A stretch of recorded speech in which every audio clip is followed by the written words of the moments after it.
Olá, como você está? Eu desejo que a paz do Senhor Jesus esteja com você, com a sua casa, com os seus familiares e que a bênção do Senhor alcance você. Hoje eu estou aqui para trazer uma rápida reflexão sobre o medo. Qual o medo que domina você, se existe? O que tira o teu sono? O que está provocando ansiedade em você? O que tira a tua paz? Ou qual medo que tira a tua paz?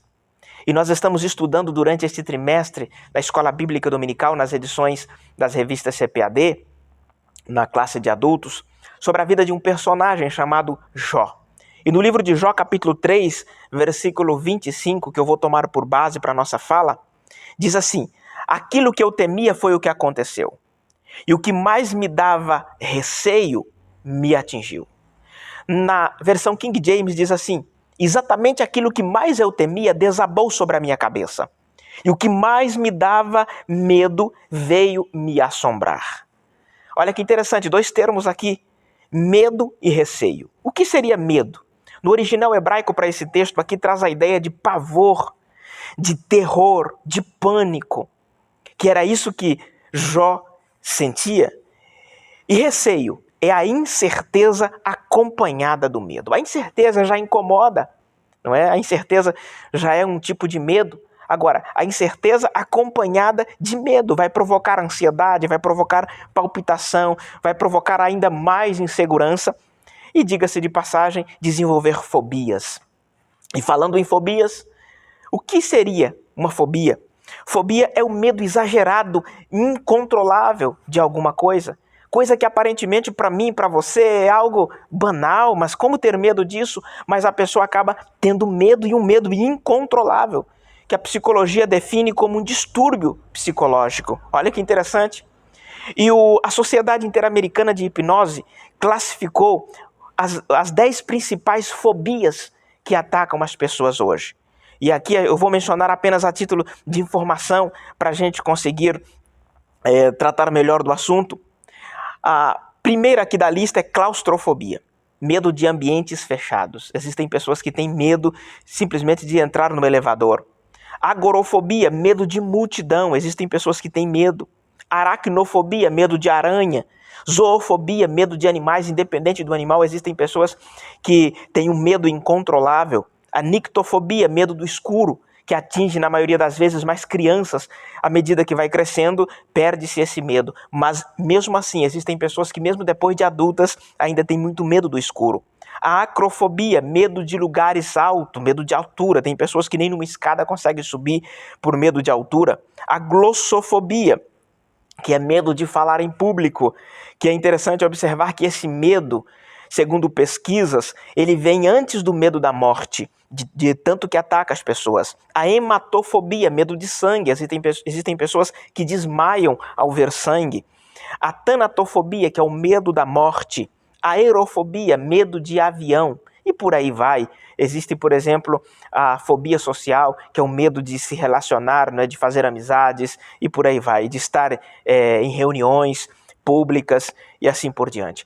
Existe o dicionário das fobias, para a gente conseguir entender, às vezes, determinadas fobias, que até a gente acha até engraçado, porque, poxa vida, mas ter medo disso. Mas existem pessoas que têm esse distúrbio psicológico a ponto de ter medo de coisas tão simples. Eu poderia dizer que nós estamos vivendo a geração das fobias, a geração do medo. O século XXI tem demonstrado síndromes do pânico, demonstrado síndromes assustadoras aí no que se tange ao psicológico das pessoas abaladas, as emoções fragilizadas. Esta é a grande verdade.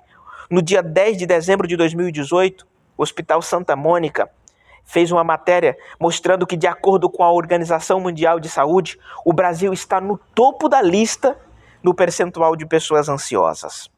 Mas o que isso tem a ver com o medo?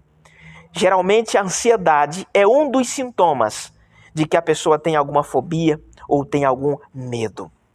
Porque o fato de ter medo em si, eu diria que é normal. Ter medo de alguma coisa, mas daqui um pouco você controla. Porque o problema é o medo nos controlar. Imagine você atravessar um sinal aberto para os carros e você disser, não, eu não tenho medo, eu vou atravessar, com certeza vai morrer. De repente entrar na frente de uma máquina em movimento e falar, eu não tenho medo, com certeza vai morrer. Por quê? Porque o medo, até certo ponto, ele é bom para nos proteger. Agora, quando ele nos domina, se torna uma fobia. E aí sim é prejudicial. E o jornal Edição do Brasil, no dia 29 de março de 2019, mostrou que existem 26 milhões de brasileiros com fobia social. 26 milhões de brasileiros com apenas uma fobia, que é a fobia social. Isso nos mostra o quê? Que nós estamos vivendo numa sociedade dominada, diga-se de passagem, pelo medo. E quando nós lemos esse texto, nós temos que lembrar que se trata da vida do patriarca Jó.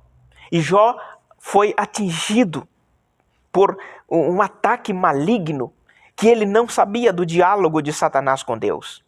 E veio primeiro a perca dos bens materiais, mas depois ele perde a sua saúde, porque Satanás disse, se eu tocar na saúde dele, ele vai blasfemar de ti, disse para Deus.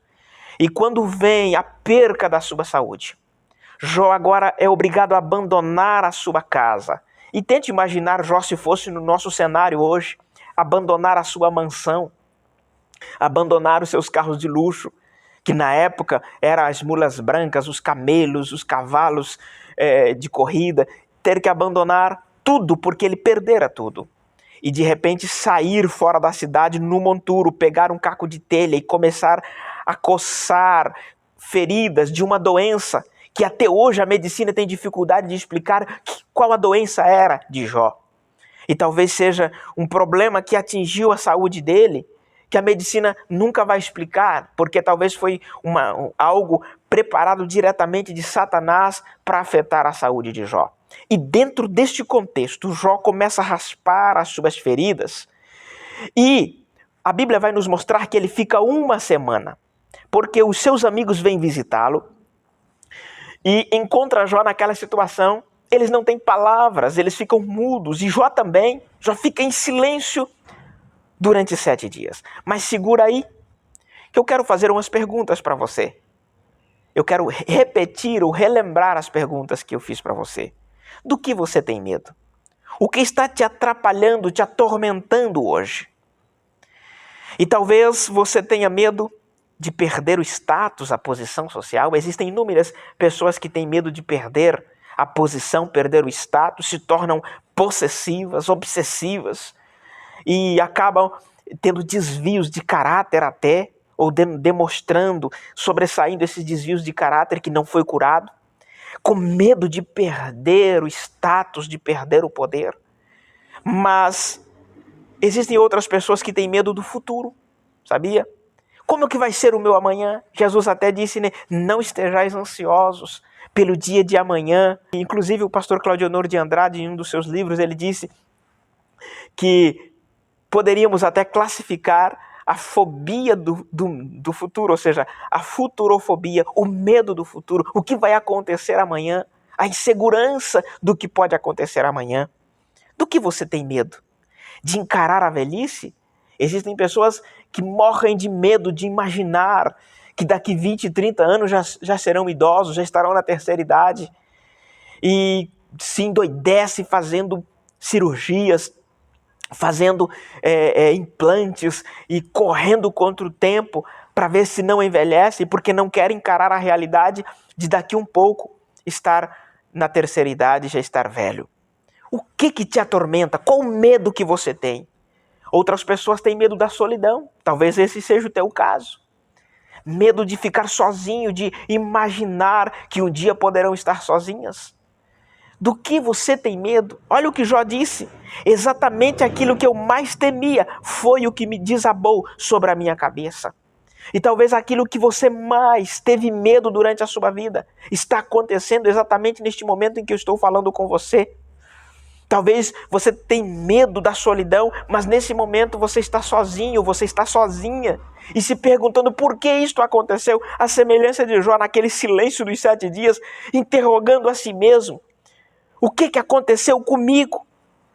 Ou talvez você tenha medo de ficar doente, Quando eu vejo que Jó disse aqui, o que eu mais temia foi o que desabou sobre a minha cabeça. Não foi exatamente o fato dele estar doente, eu já vou falar sobre isso. Mas talvez você tenha medo de ficar doente. E de tanto medo que tinha de ficar doente, hoje você está doente. Hoje você está enfermo. O que te traz tanto medo de ficar doente?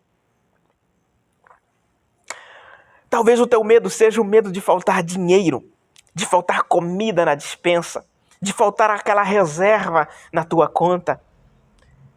E outras pessoas têm medo de depender dos outros. Sempre foram autossuficientes. E hoje você está com medo de que aconteça e o pior, já aconteceu. E você está dependendo de alguém. E é bem provável que eu esteja falando com pessoas que estavam até bem financeiramente, mas que a semelhança de Jó perdeu tudo ou quase tudo. E hoje, talvez de uma casa em que você morava tua, você foi morar de favores com alguém. E Deus está falando com você. Ele é o mesmo Deus de Jó. É bem provável que você tinha um carro e que era teu carro. Mas hoje você teve que abrir mão, está andando de carona ou a pé. Do que você tem medo? Pode ser que você tenha medo de perder a pessoa que você ama. E você me diz, irmão Paulo, de tanto medo que eu tinha, realmente eu perdi, eu estou sozinho. Hoje meu casamento foi à bancarrota. Talvez não seja um casamento, mas você perdeu o melhor amigo, a melhor amiga que você tinha. Perdeu bons relacionamentos no âmbito espiritual, ministerial, ou nos negócios, no seio da família. Porque a vida é construída de bons relacionamentos e talvez você tenha perdido aí de tanto medo. Como eu disse agora há pouco, se tornou obsessivo. Existem pessoas que com medo de perder o esposo ou a esposa se torna obsessivo, obsessiva, quer controlar o tempo todo, quer tratar o outro como objeto. Se for amigo meu, não pode ser amigo do outro também. E por causa disso, acaba se perdendo. Esse medo incontrolável fez com que você perdesse. Mas quando eu olho o contexto do que estava acontecendo com Jó, e ele passar uma semana em silêncio, calado, e ainda bem que os seus amigos também passaram calados, sabe por quê? Aqui nós extraímos mais uma lição. Porque foi a melhor coisa que os amigos de Jó fizeram, foi ficar calado durante esses 7 dias. Porque às vezes as pessoas estão sofrendo e nós chegamos diante do seu sofrimento. E o que ele quer é o nosso apoio apenas, é o nosso abraço apenas, é a nossa compreensão. Se nós abrirmos a boca, nós vamos estragar tudo. E foi o que os amigos de Jó fizeram. Poderiam ter continuado quietinhos. E uma semana depois, Jó quebra o silêncio. E quando ele quebra o silêncio, no capítulo 3 de Jó, vai mostrar Jó lamentando. Jó amaldiçoando o dia do seu nascimento. E quando a gente olha assim, às pressas, parece que Jó ele está blasfemando.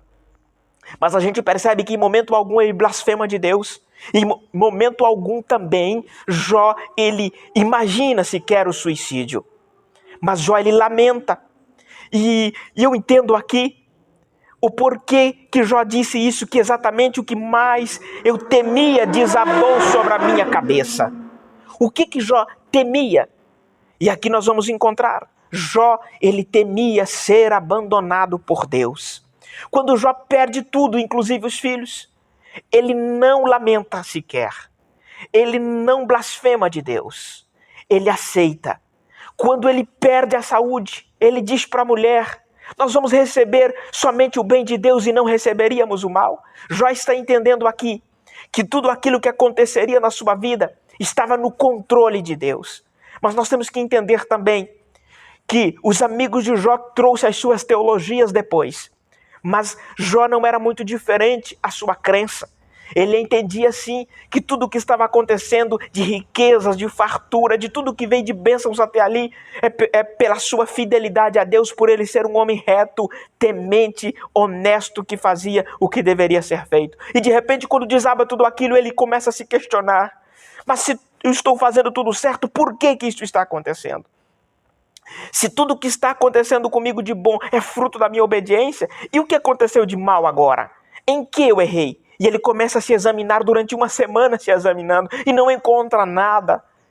E aí, a única, ou a principal conclusão que Jó tem, é de que ele está sendo, por alguma razão que ele desconhece, sendo abandonado por Deus. Deus se distanciou de mim, o porquê eu não sei, eu não pequei. Seria essa a causa, de repente, de Deus se afastar de mim, que era a teologia que ele conhecia. Mas eu não pequei. Por que então que Deus se afastou de mim? Ou por que que ele não está respondendo a mim? E aí começa Jó, então, não ter saída. E a saída que ele tem é lamentar. Esse era o medo de Jó, o medo de ser abandonado por Deus. E talvez seja esse o teu medo também. E pelo medo de ser abandonado por Deus, você começou a procurar respostas em lugares que não deveria. Em lugares aonde arrebatou a sua mente, aonde arrebatou a sua inteligência e fez com que você começasse a duvidar de Deus, porque começou a olhar as injustiças que acontecem em volta de você e de repente você começou a perguntar: aonde está Deus que não pune aquele estuprador?